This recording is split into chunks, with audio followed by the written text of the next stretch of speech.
Hi friends, तर बघा सकाळ सकाळची घरातली सगळी कामं उरकून घेतली. तर आता दिवाळी शॉपिंग करायची तर एक्साइटमेंट तर होतीच.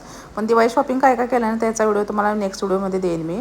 आणि इथे ना मम्मीच्या आणि भाऊजीच्या काही साड्या होत्या त्या फॉलसाठी आलेल्या, बिल्डिंग फॉलसाठी. तर त्यांना फॉल वगैरे अटॅच करून हातशिलाई वगैरे घालून घेतली. त्यानंतर माझं सगळं आवरून घेतलं, जे काही तयारी करायची होती ती तयारी करून घेतली. इथे बघा केळी घेतली, देशी केळी घरातली. त्यानंतर साड्या फॉल लावलेला. डेअरीतलं दूध घेतलं, त्यांच्या इकडे पाकिटचं दूध असतं त्यामुळे ते डेअरीचं दूध इथलं नेऊन घेऊन जातात. आणि तूप पण घेतलं होतं, पण तूप झालंसं येता येता रस्त्यात पडलं, तूप सगळं सांडलं. तर इथं ना बहीण माझी गारमेंटमध्ये कामाला असते आणि जाता जाताच आहे. ती पण येणार होती शॉपिंगला, पण तिच्या जे काम म्हणजे मालक होते ना त्यांनी सोडलंच नाही तिला. हाफ डे दिलाच नाही. मग आम्ही गेलो, तिथून आलो मम्मीकडं. मम्मीपाशी सगळी येऊन आवरून बसले होते. बरीच सारी शॉपिंग केली, खूप साऱ्या साड्या घेतल्या होत्या. तर ते काय दाखवणं झालं नाही. परतीच्या प्रवासात पाऊस लागला मध्येच. मी आणि शौर्य इथे थांबलो होतो रस्त्यात. व्हिडिओ आवडला तर लाईक करा.